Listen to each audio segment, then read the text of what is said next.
Hi people, welcome to the first portfolio update episode of the channel.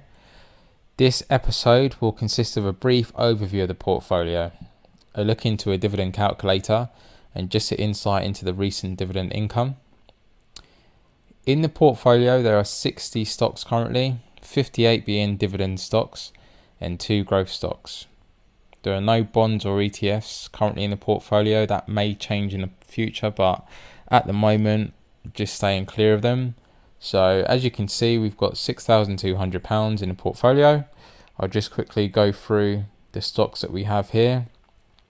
The allocation isn't exactly what I'd like it to be at the moment, but we'll be adjusting that with time. So we've got 3M, AbbVie, AMD, which is one of the 2 growth stocks, Apple, AT&T, we've got Caterpillar, Centamin, Cloudflare, which is the second growth stock in the portfolio. We've got Coca-Cola, Ferrexpo, GSK, Home Depot, Johnson & Johnson, JP Morgan, Legal & General, Leggett & Platt, McDonald's, Pfizer, we've got Pepsi there, we've got Raytheon, Realty Income, Severn Trent, Starbucks, Verizon, Visa, Disney and Waste Management.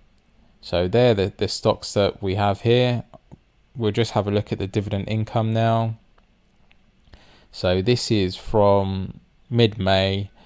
You can get some kind of idea what dividends we've been receiving. Every week or two there's something coming in, as you can see here. Obviously with time this will grow, the amounts will get bigger, and we'll see some real compounding happen. But this is just to give you an idea what's been going on.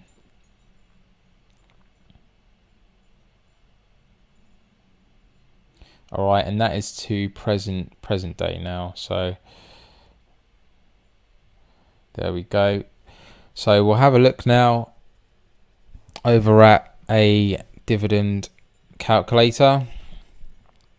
So we are looking here on marketbeat.com. We're using their calculator here, which is quite a good calculator that I found.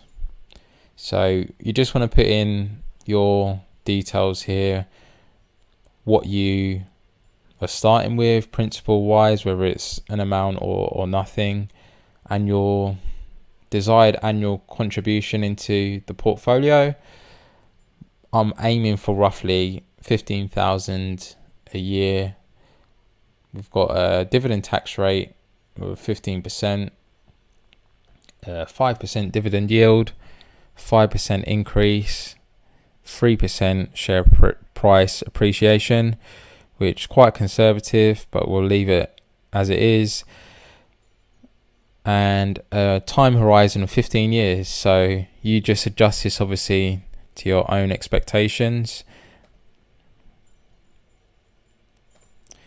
So if we go down here, we can see here year 1 what we expect. Obviously 6,300 invested, £322 annually in dividends, 5% yield. We go down to five years here, we can see 4,700. So not a great amount, obviously, when you look at it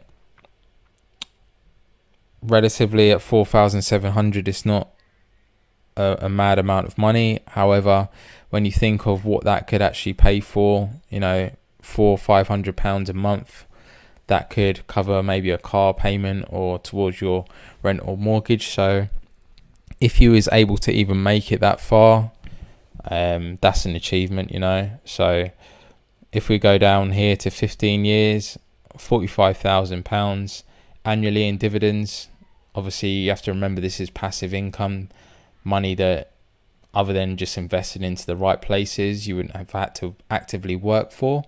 So bearing in mind £45,000 annually today, you can do a fair amount with. You could most likely cover most living expenses for you and perhaps your family.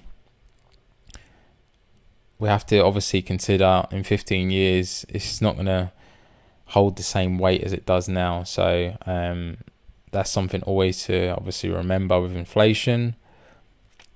If we change the years invested now to 17 years, an extra 2 years here invested, you end up with 66,000. So that's the difference with compounding and what it can do with just an extra 2 years. So the quicker and longer time that you are within the dividend growth strategy, the more you'll gain from it. So if we go to 20 years now and have a look, the difference that we have here, we're at 119,000. So you can see the difference. The longer that you stay within reinvesting the dividends and letting it compound, the effect that it has is crazy, really. What we'll do now is just take a look at the dividend cash flow currently into the portfolio. So it's being tracked since March to August. So we've got £7.08 in March, April's £8.51, May we have £3.07, June £22.06, April £8.31, and August £8.25. So we can see a trend here rising, which is what we want to see. You can see May here was a low month, and that will happen. There will be some months which are lower than others. You can see June is a high month. So something to consider as you're making your portfolio, just to know what stocks are paying in which months and so forth. Just in case you are pretty low on one month, then you may want to have some stocks that pay out in that particular month going forward. So that's it, guys. Hope to see you on the next video. Please like, comment and subscribe, and we'll see you soon.